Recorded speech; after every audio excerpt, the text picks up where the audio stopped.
Okay guys, so this is the second mind map for the Korean War which you need to know, and in this mind map what we want to figure out is it a civil war or a proxy war? Okay, this is not really like a straight up mind map, it is more of an argument organizer, and this format which I'm going to show you, you can also use for other kinds of explanation or evaluation work, mostly for yes or no. For example, was Stalin's rule beneficial?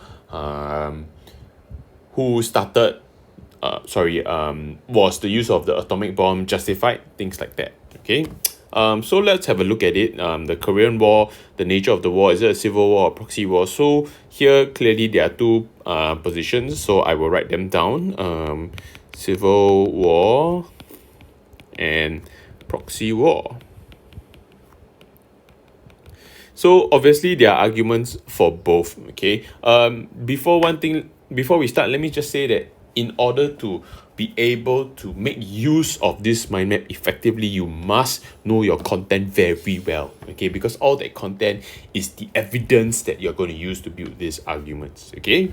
So before that, we need to define what is it characterized by. The issue is domestic, so that is to say within Korea, and the combatants who is involved, it is from the same nation, right?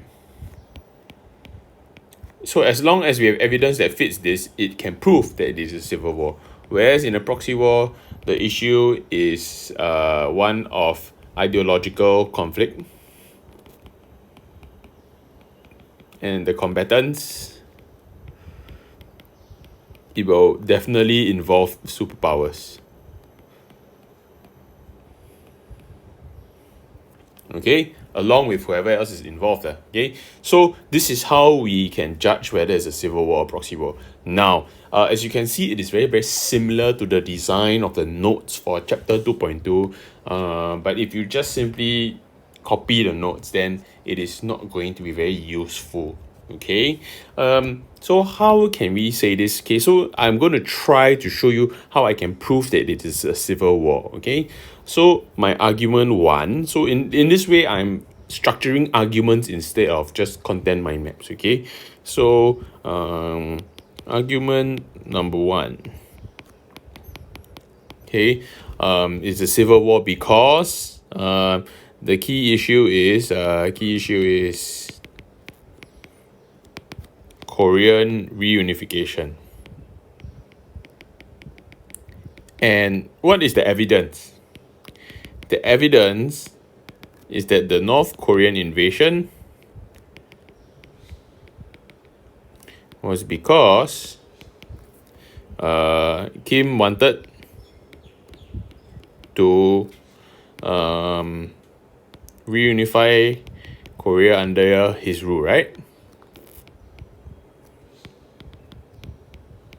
Okay, so does that make sense? Does it address the issue? Yes, it does. Okay, and argument number two, what is my key issue? The combatants.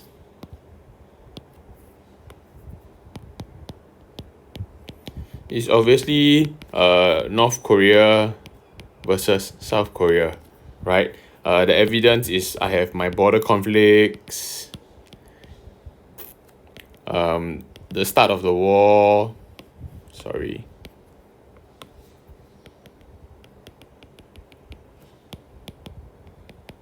all these points to the fact that this is a North Korea versus South Korean fight.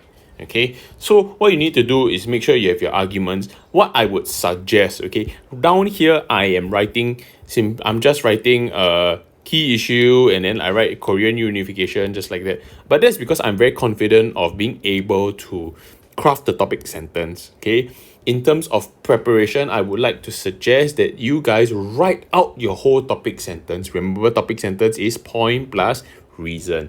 Then you put down your evidence. In this way, when you go into the exam, you already know what you are going to use. Okay, that is the kind of preparation we are talking about. Okay, so in the same way here, you should look at your argument number one. My issue is ideological conflict, right?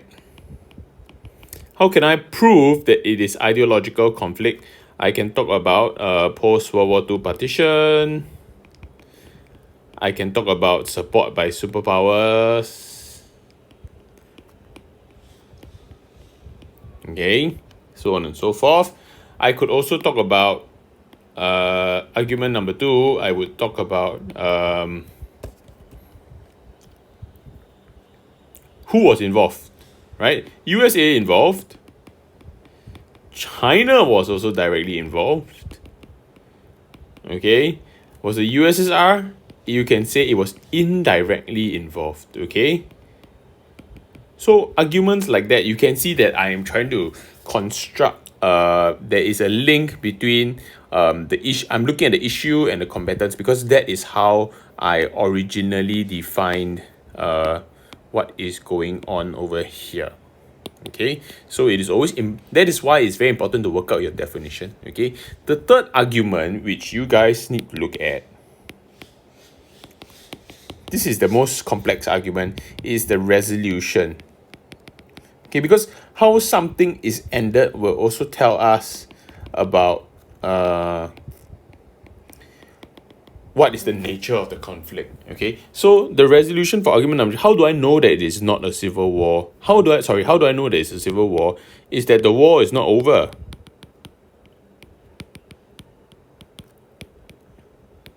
Obviously, if it was purely an international conflict, okay, then the logic is that once the superpowers decided to stop fighting, the Korean War would have stopped. But we know that that is not the case. So clearly the issue is more than just a proxy war.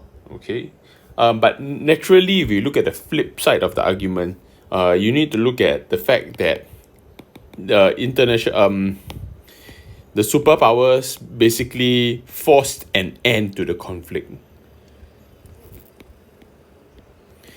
Even though both Koreas didn't want to stop, they had to stop. What does this show? It shows us that the superpowers are the ones who are really in control. And if they're the ones who are really in control, then doesn't that prove that the issue is really one of ideological conflict and the combatants, the decisive combatants, were the superpowers? Okay, so that is how you do this. This is a very rough sketch. What you need to do is go and make sure each and every argument, okay, you need to form your topic sentences. Okay, you need to construct chains of logic. Okay, don't just construct a topic sentence. What you want to do is already articulate, you already work through how you can explain things, and then you also need your evidence. Okay, that is how you prepare for this. So for a lot of other things, let's say, I'm going to give an example. Okay, instead of the Korean War, you want to talk about Stalin's rule.